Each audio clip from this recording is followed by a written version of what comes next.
Bien amigos, continuamos con el día y llegamos al momento de las entrevistas.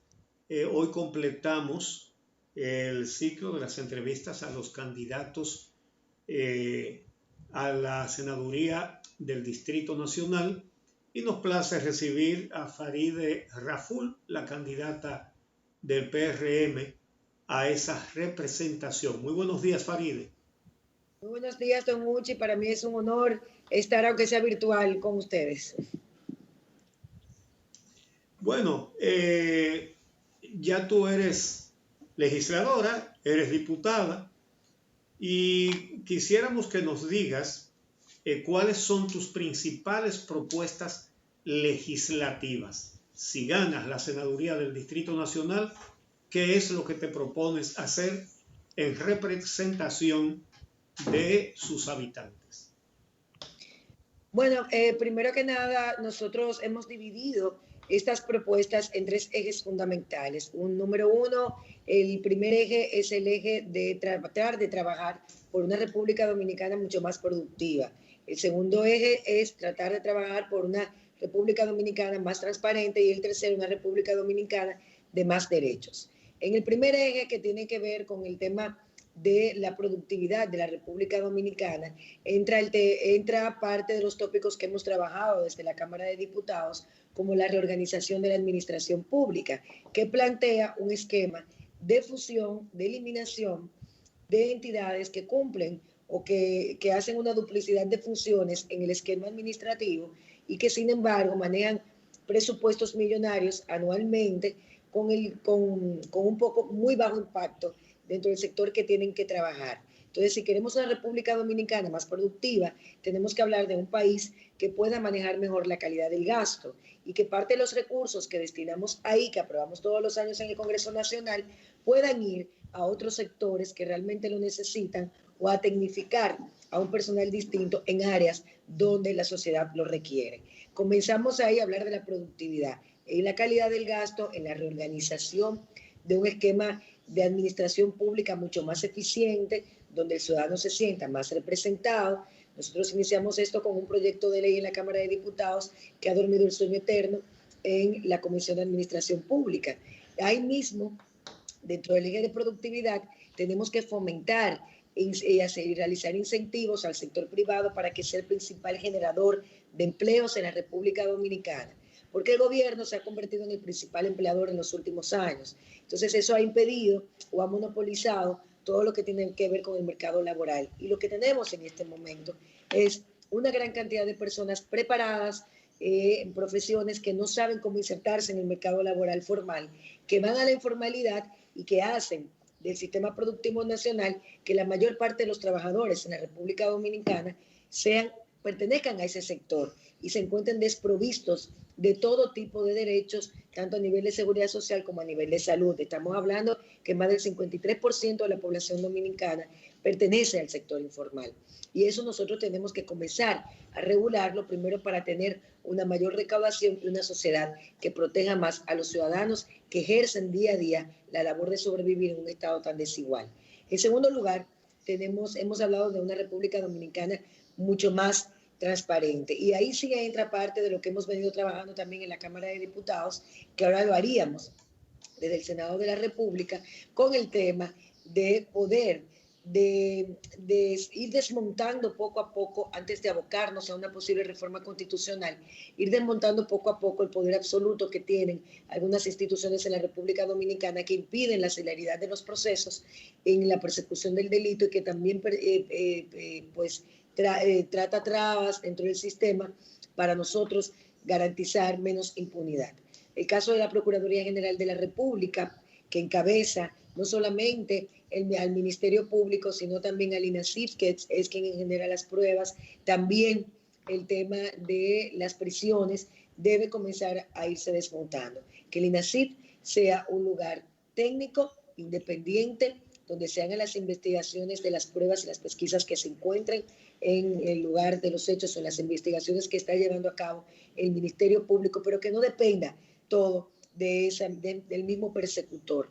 Es parte de lo que nosotros queremos ir haciendo con una reforma a los estatutos del Ministerio Público y al mismo tiempo con algunos proyectos de leyes que podemos ir trabajando, así como dando un poco más de garras y sanciones a algunos proyectos legislativos que solamente tienen sanciones administrativas en el tema de la corrupción, cuando lo ejecutan funcionarios o cuando a cualquier nivel.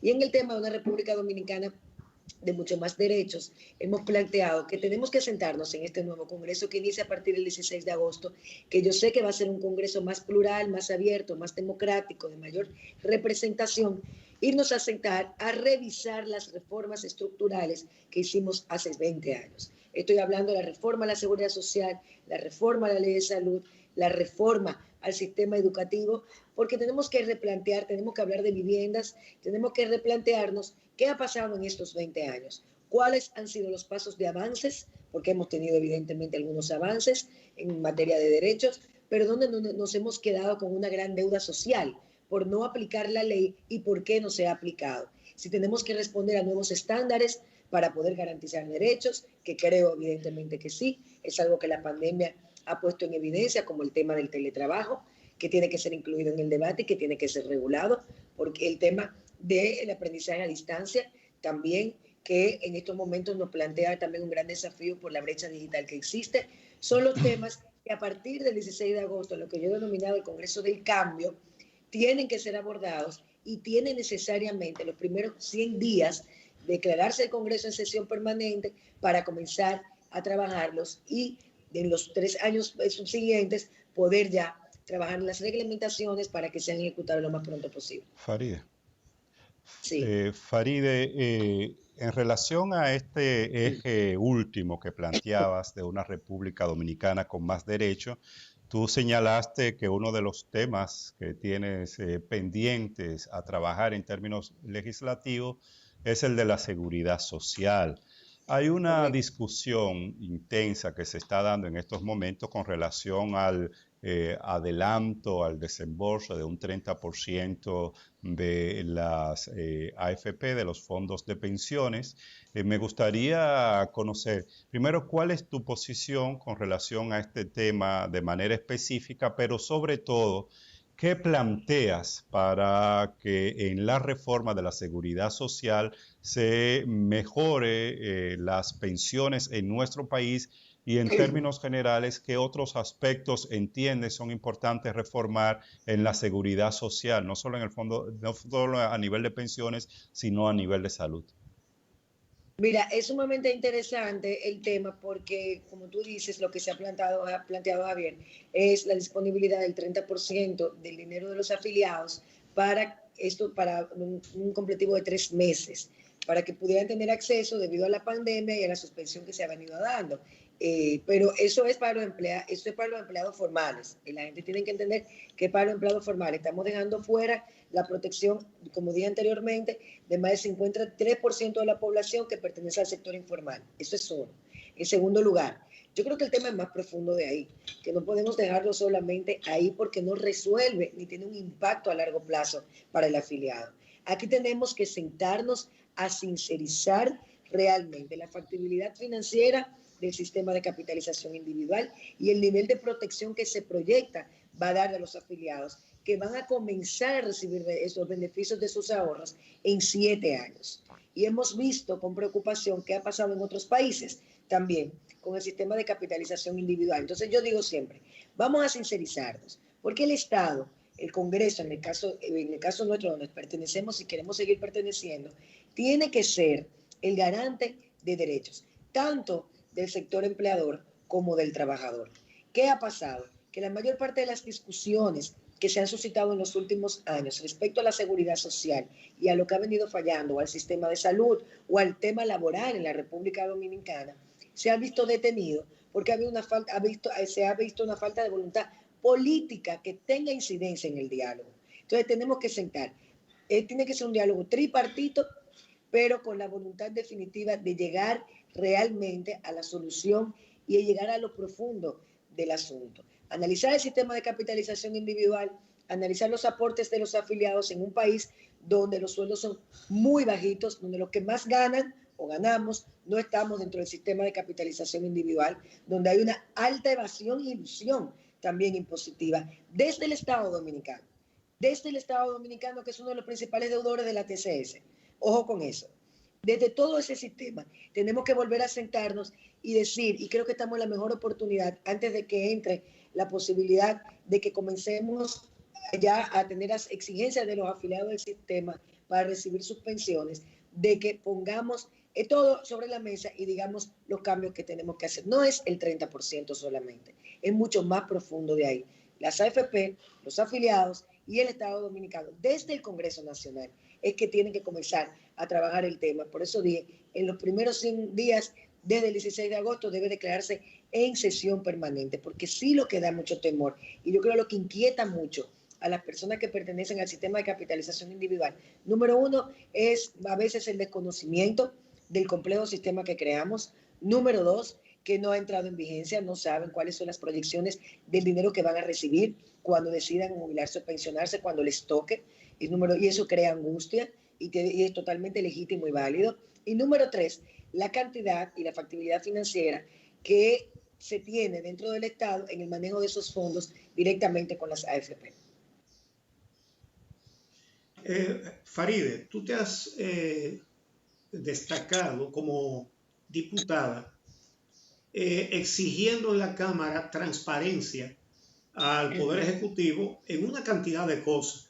Te la rechazan y tú la vuelves a presentar. Por ejemplo, el caso de Joao Santana y sus empresas en sus relaciones con el gobierno. En fin, ha sido muy cuestionante y muy exigente de transparencia con el Poder Ejecutivo. Suponiendo que en estas elecciones del día 5 gane la presidencia tu partido y tú ganes la senaduría, ¿se puede esperar de ti las mismas exigencias de transparencia, los mismos cuestionamientos desde el Senado esta vez? Claro, más todavía. Yo creo que más, porque yo digo, hemos hecho compromisarios a nuestro candidato presidencial, Luis Abinader, de muchos temas que estoy abordando aquí, como el tema de la reforma, el tema de la reorganización de la administración pública. Creo que el partido tiene un gran desafío en asumir el compromiso ético con este país. Claro, me imagino que surgirán cosas que no podremos manejar en términos de casos aislados o individuales, pero el compromiso que hemos asumido como partido y el compromiso que ha asumido Luis Abinader es el mismo que estamos asumiendo nosotros. Y yo digo que más, porque estando el partido mío en el gobierno, yo tendría la capacidad de ejercer un poco más de presión y de ser un poco más escuchada, porque yo dudo mucho que en un Congreso más plural, porque estoy convencida de que la correlación de fuerzas ha cambiado, que no será capitalizado por una sola fuerza política, y ya comenzamos avanzando ahí, incluyendo gracias a la división del PLD, ya comenzamos un paso de avance ahí. Yo creo que con un Congreso más plural, con nosotros con ese compromiso transparente, que no vamos a renunciar a él, porque es una concepción de vida o una concepción quizás de que cuando tapamos o callamos esas faltas graves que se cometen en el nombre del pueblo dominicano y con el dinero del pueblo dominicano, le quitamos oportunidades a la gente. Y eso, para mí, en términos personales, más que políticos, en términos personales, es injusto y es innegociable. Entonces, si lo hace el partido nuestro en un momento determinado, yo tendré más moral todavía para poder atacar. Lo que sí yo sé que en un Congreso nuestro, donde yo participe ya con la correlación de fuerzas redistribuida y con un gobierno nuestro, fue que quise decir, a mí no me rechazarían 12 veces la interpelación al Procurador General de la República cuando se trata de una simple entrevista a un funcionario que tiene que rendir cuentas en el Congreso Nacional. Simplemente, quizás en un gobierno de nosotros a mí no me rechazarían inmediatamente dentro del debate, incluso porque como soy parte del partido, dirán, óyeme, pero Faride está haciendo esto, entonces va a restarnos la credibilidad dentro del gobierno. Y yo dudo mucho que en un gobierno del Partido Revolucionario Moderno, el presidente de la República se preste a hacer contrataciones ilegales con 2 bandidos que están en el escándalo más grande de Odebrecht y que haya firma de su secretario de la presidencia, de su secretario de la DICOM y que no haga absolutamente nada.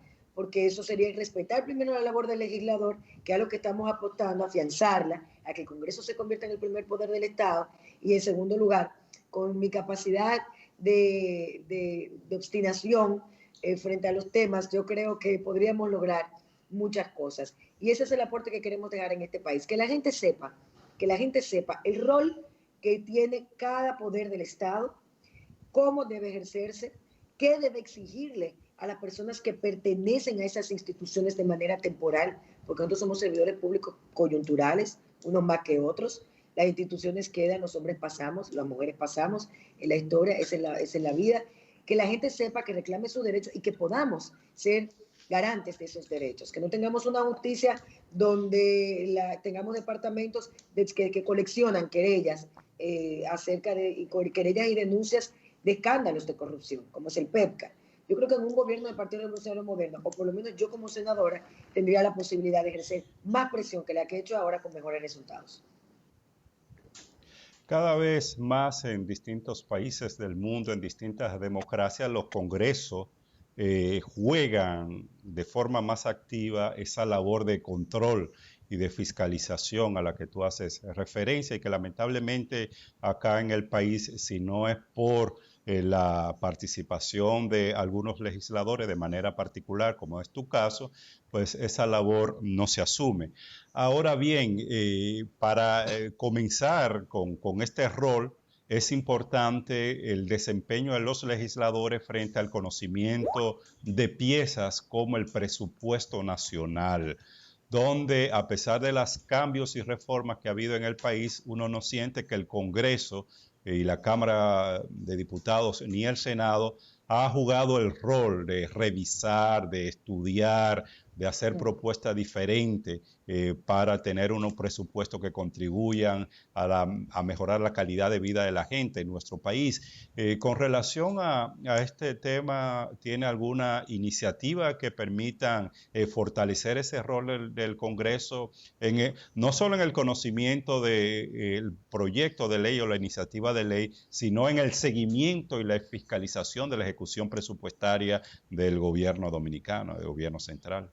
Mira, dos cosas que hay que decir ahí para que la gente sepa. En el tema del presupuesto, recuerden que aunque es un rol del Congreso discutirlo, debatirlo, aprobarlo, reunirse con los ministros, tratar de revisar las partidas que fueron ejecutadas el año anterior para saber si aprueban las demás, nada de eso se hace.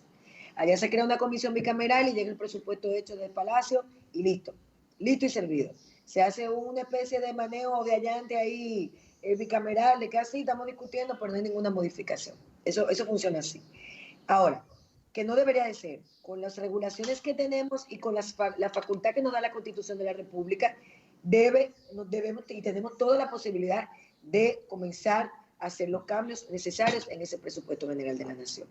Número 2, hay un proyecto de ley de fiscalización y control del Congreso Nacional. Ese proyecto de ley tiene casi una década en el Congreso.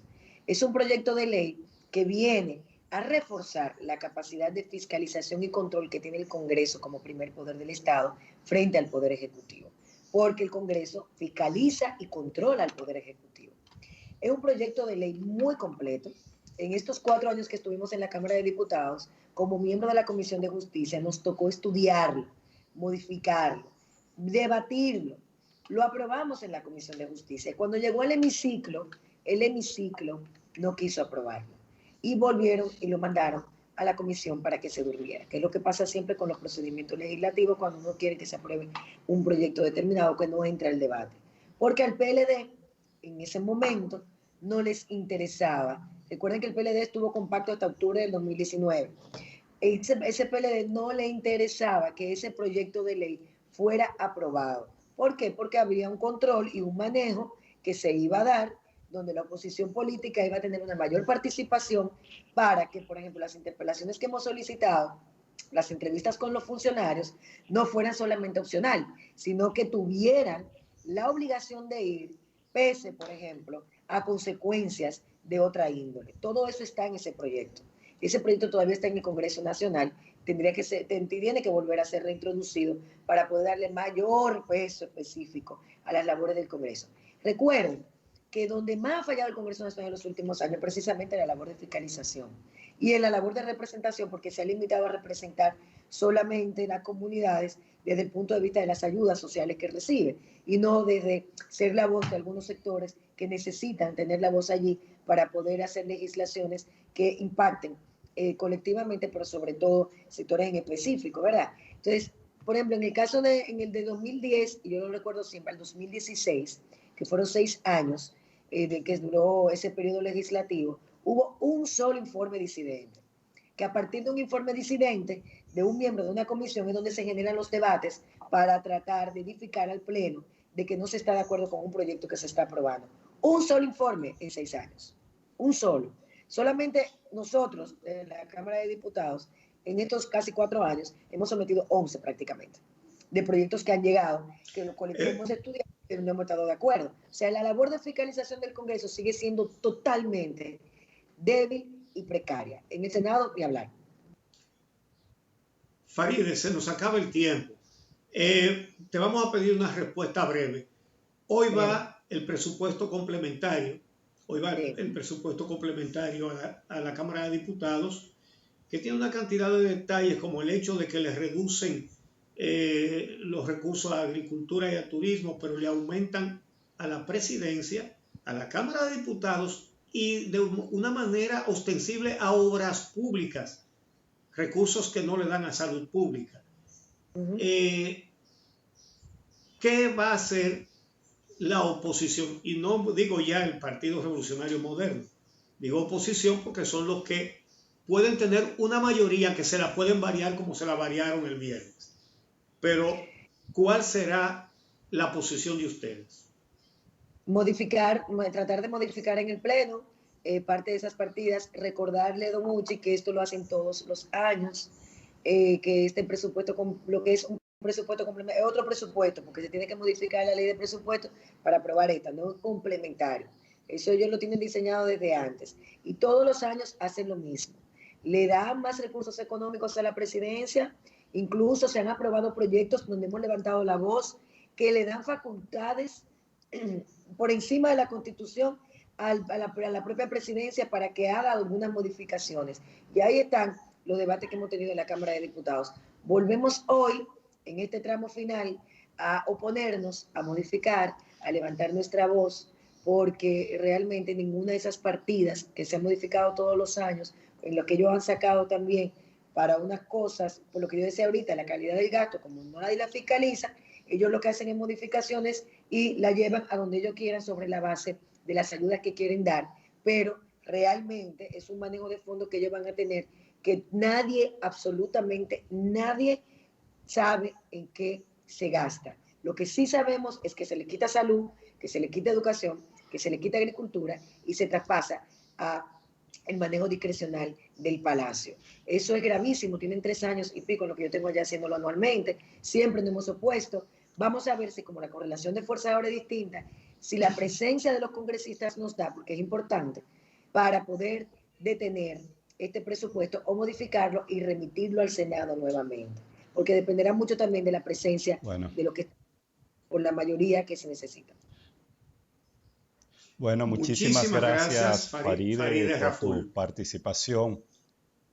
Interesante la participación.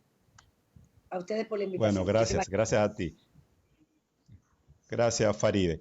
A ustedes no se vayan. Cuando regresemos de la pausa, vamos a nuestra segunda entrevista estelar con el doctor Carlos García Ligó, cardiólogo, intervencionista. Con él vamos a hablar sobre la crisis sanitaria, esta pandemia que está afectando al país, el tema del aislamiento físico, las medidas tomadas por el gobierno y sobre la discusión que se está dando sobre los medicamentos usados para el tratamiento de esta enfermedad. No se vayan, volvemos en breve.